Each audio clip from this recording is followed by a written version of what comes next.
Meus caros, se a coisa tá ruim para vocês, imagina pro adepto do Futebol Clube do Porto, pro adepto portista, hein?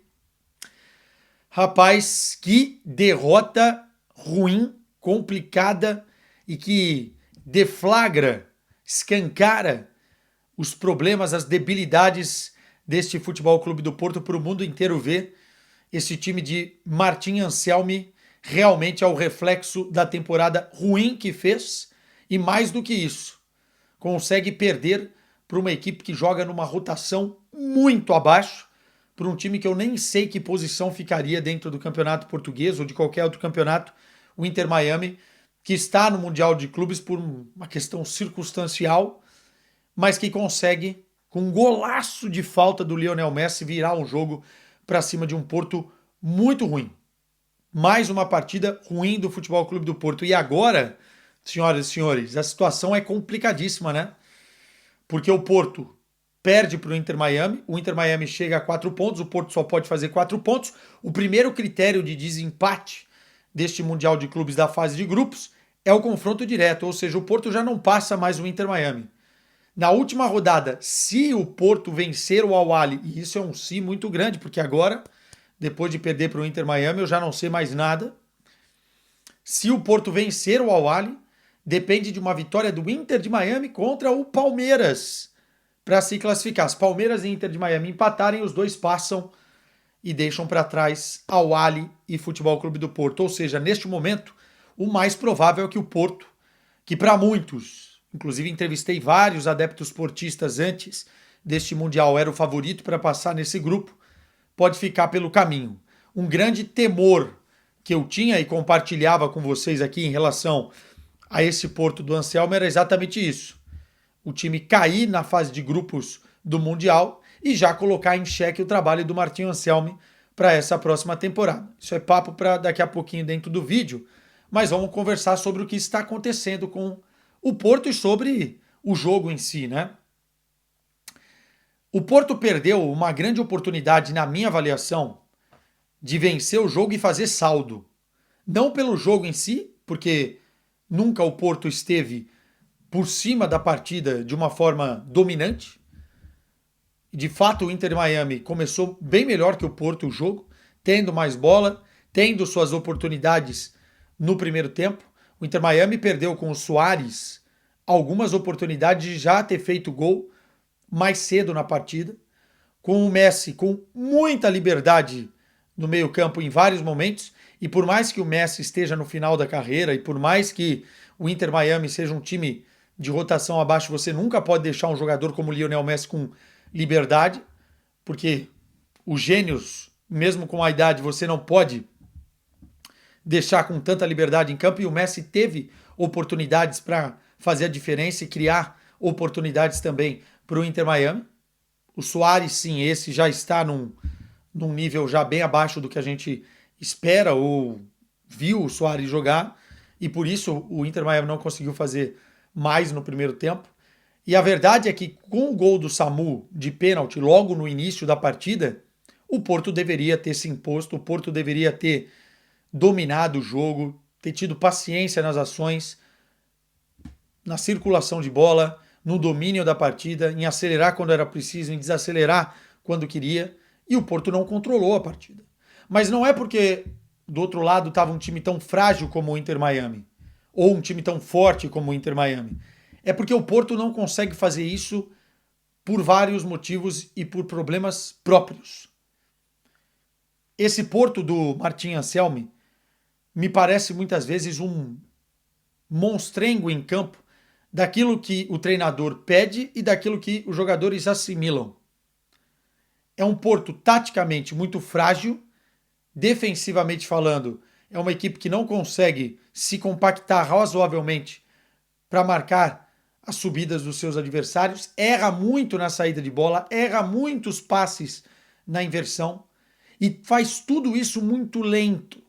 É uma lentidão que não combina com o estilo que o Porto tinha ou teve nos últimos anos. Um time mais vertical, que acelera, especialmente com jogadores velozes pelos flancos, pelas pontas, dando amplitude. O Porto hoje joga no sistema de 3 zagueiros com os alas que não dão essa velocidade. E os jogadores lá de frente também não tem um jogador rápido para puxar, para fazer a diferença nas pontas, para entrar com facilidade na defesa dos adversários ou com velocidade. Tudo é muito lento e calculado de maneira errada. O Samu fica perdido, enfiado no meio da defesa, a bola não chega nele com facilidade e mesmo ele, quando baixa para tentar receber, também não consegue ser o cara que segura, que distribui jogo de costas para a baliza. O Rodrigo Mora, esse sim, diferente, mas até os diferentes são fáceis de anular quando apenas eles jogam. Não consegue concatenar ideias com os seus companheiros, que parecem estar sempre um segundo atrás do que o Rodrigo Mora está pensando. E o Porto não tem capacidade de superar ou de dominar o Inter Miami, que é uma equipe muito fraca. O melhor momento do Porto no jogo foi no final do primeiro tempo, em que o Varela chuta uma bola na trave, o jogador do Inter Miami salva um gol embaixo da linha depois de uma boa jogada do Mora, enfim. Mas é pouco, cara. Termina o primeiro tempo e eu coloco até no Twitter. É jogo pro Porto fazer saldo, porque o Inter Miami é muito frágil. Mas quando vira o segundo tempo, parece que o Porto não volta pro campo. Desacelera o jogo, mas não é desacelerar com a bola, tendo noção do que está fazendo. Não. Entrega a bola pro Inter Miami, vai marcar lá atrás com uma linha de 5, né? Porque os alas baixam e a linha de 3 fica composta com uma linha de 5. E no gol do Inter Miami de empate, cara, não é um gol em velocidade, uma jogada bem trabalhada, numa triangulação envolvente, não.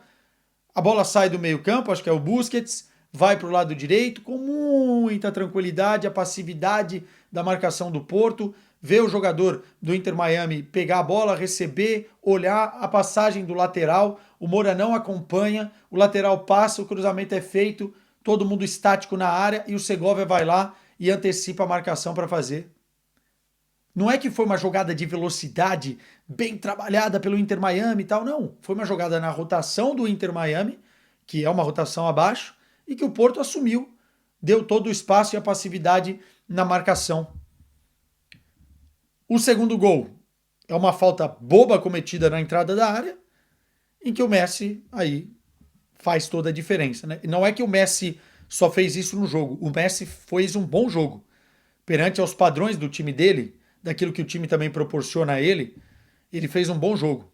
Colocou os jogadores uma, duas vezes na cara do gol e depois, quando foi preciso decidir, bateu uma falta no ângulo do bom goleiro do Porto, que mais uma vez fez ali 2 ou 3 defesas importantes durante a partida. O Inter Miami teve suas chances também.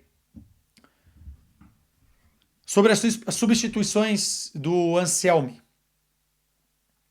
Não entendi a entrada do Eustáquio, depois o time precisando vencer, ele coloca zagueiros.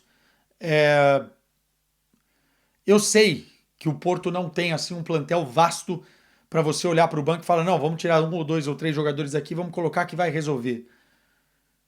Mas mesmo assim, se espera outras coisas de um treinador, outras ideias de um treinador, quando vê que o time está perdendo um jogo que é decisivo para uma classificação. E o Porto, na minha avaliação, morre praticamente sem lutar no jogo. Porque depois até cria um ou outro lance. Uma cabeçada ali, uma chegada do William Gomes aqui, mas muito pouco, muito pouco. E o torcedor, o adepto, tem todo o direito de estar espumando pela boca agora, de raiva, porque não se admite. Se admite sim que o Porto jogue pior do que o Palmeiras, porque o Palmeiras, no fundo, é um projeto a longo prazo, com um treinador que já está há muito tempo no clube, um time que ganha e fatura mais até do que o próprio Futebol Clube do Porto, tem uma capacidade financeira maior do que o Futebol Clube do Porto. Se admite que o Palmeiras jogue melhor, e a gente falava isso antes do Mundial começar, pela fase que vive o Porto, a reestruturação, troca de treinador, troca de comando, troca de jogadores, qualidade do plantel, se falava isso. Agora, contra o Inter de Miami, não tem essa desculpa. E aí não adianta inventar desculpas aqui, porque o Porto tá em pré-temporada, ok. Porque o Porto, enfim, tá em mudança de reestruturação, porque esse é o pior Porto de não sei quantos anos. Para ganhar do Inter Miami, não é preciso ser o melhor, nem o médio e até mesmo o pior Porto. É um time totalmente acessível. Mas o buraco é mais embaixo. Para mim, a combinação Anselmi e Porto não funcionou. E eu não sei, realmente, na minha perspectiva não vai funcionar, mas eu não sei se há alguma esperança de funcionar num futuro próximo. Pô, Quessadinha, tem que dar uma temporada inteira para ele. Tem mesmo. Tem mesmo. Porque eu já vi outros treinadores terem menos paciência, e inclusive no Porto, do que o Martin Anselmi está tendo com muitos adeptos. Eu não falo todos, porque eu acho que já tem muitos querendo que ele não fique, mas paciência tem limite. E por que eu digo isso? Eu não acho o Anselmi um suprassumo como treinador do futebol sul-americano ou que arrebentou no México para ele chegar onde ele chegou. No futebol europeu, num Porto que tem tradição, enfim, que é um clube que costuma frequentar a Liga dos Campeões da Europa. Primeiro ponto. Segundo ponto, é um cara que tem um trabalho muito autoral, pensa o jogo e o seu esquema sem se adaptar no que ele tem nas mãos. Ele precisa de jogadores com características específicas para ele colocar em prática o que ele imagina de futebol. E eu falei isso outra hora no podcast aqui em Portugal, no Ataque Rápido do 00, exatamente dessa forma. O Porto não tem dinheiro e nem capacidade para montar o time que o Anselmi quer com os jogadores que a característica que ele quer. Até porque, mesmo que faça isso, ninguém garante que vai dar certo. E depois, se o Anselmi cai na metade da temporada, o Porto investiu para trazer jogadores que um treinador preparou para a próxima época e que talvez o outro treinador que chegue, enfim, se acontecer isso, não vai conseguir aproveitar. O Porto tem um ADN, ou no Brasil, DNA.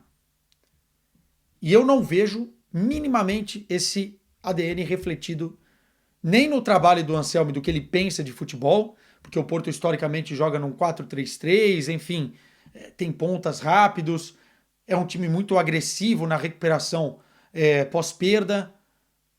Não é um time do jeito que o Anselmi quer, com toque de bola, com construção, com domínio e controle do jogo, com posse, enfim, com 3 zagueiros.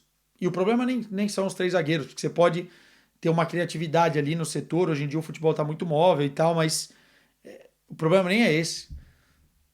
Então eu vejo o Porto em apuros, não só no Mundial, acho que no Mundial já ficou claro, muito provavelmente não vai passar, mas para a temporada. E eu acho que esse Mundial tem que servir sim como um ponto de reflexão da diretoria do Porto. As coisas não estão funcionando. Primeira derrota de um europeu, né? No Mundial. Vai ficar difícil defender o seu Martim Anselmi depois de tudo isso. Um abraço para vocês. Até o próximo vídeo em relação ao Mundial de Clubes.